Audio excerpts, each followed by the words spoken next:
Welcome to the Life 2.0 podcast. I'm Matt Jones, founder of Life 2.0, entrepreneur and author with a passion to help others live their best life. The purpose of this podcast is to serve others and help them to realize their full potential by sharing ideas, concepts, and strategies for their mindset, health, emotions, finances, relationships, spirituality, and more.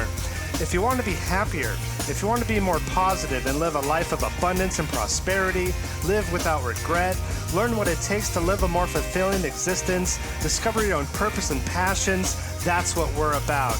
You can listen to our podcast, read our blog, and download free tools and resources at www.life20movement.com.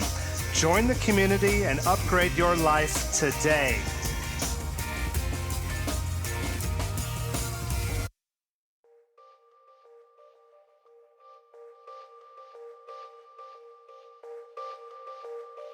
Today we are going to be discussing how suffering is actually good for you.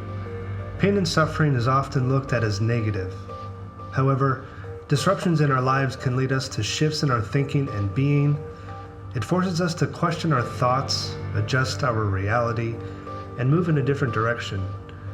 We always have the power of choice towards good, but we don't always have the motivation to make changes. Suffering will actually help us to get there. So let's explore why. My name is Matt Jones, and this is the Life 2.0 podcast.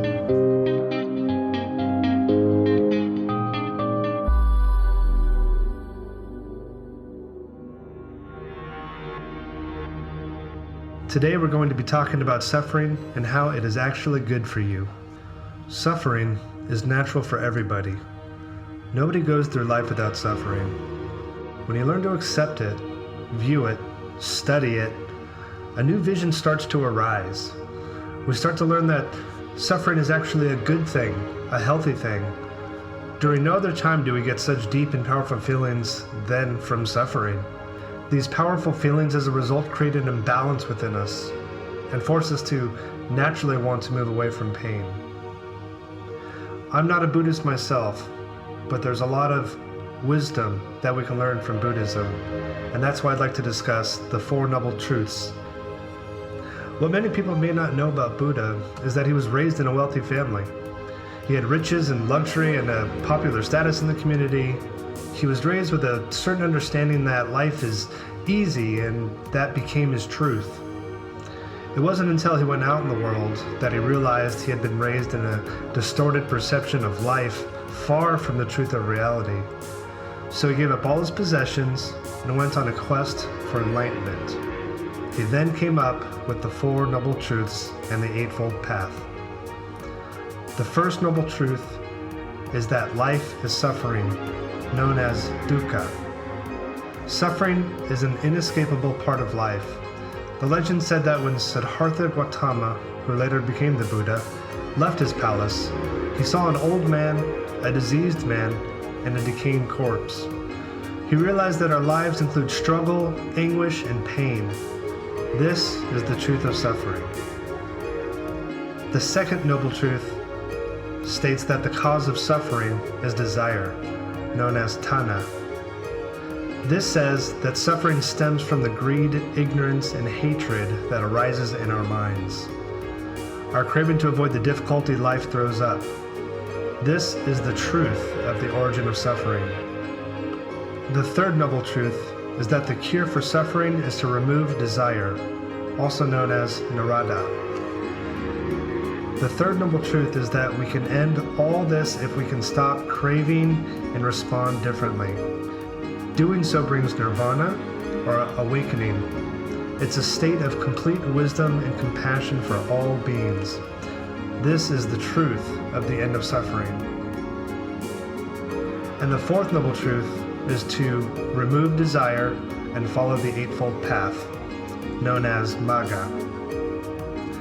The fourth noble truth is the Buddha's recipe for achieving happiness, virtue, and eventually nirvana.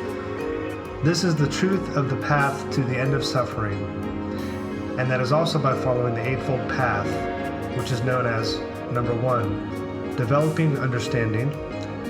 2, positive intentions. 3, skillful speech. 4, action.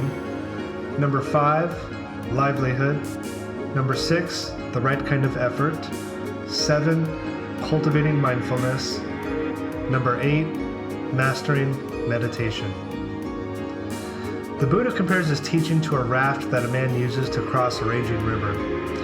Once you cross the river using the raft, once you understood the truth of life for yourself, there's no point in remaining attached to it. Buddhists believe that nothing is fixed or permanent and that change is always possible. The one pervasive truth in life is that nothing ever stays the same. In society, there is a misunderstood ethos that change is bad. We view it as negative. When people suddenly have a different opinion or start eating differently or talk differently, look different, we are all supposed to change. We are meant to change. Change is natural. The seasons change. Winter, spring, summer, fall. We change. We are born, we grow, and then we die. We change form.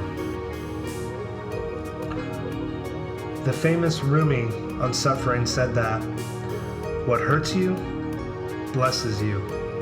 Darkness is your candle.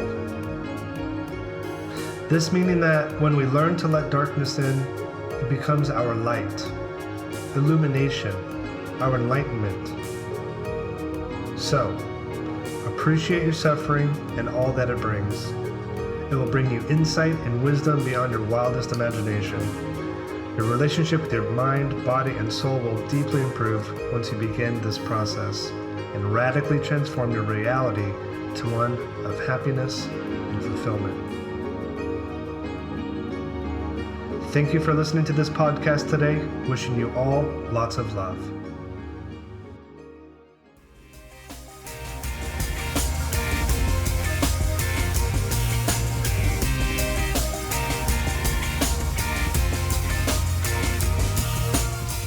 Thank you again for listening to the podcast today. I hope that you were all able to get some insight out of how suffering is actually good for you. If you did enjoy this podcast, please take a picture of it and then share it on social media, Instagram, Twitter, Facebook, and also leave us a nice review. Remember to share love, share passion, and take care of each other. All the best.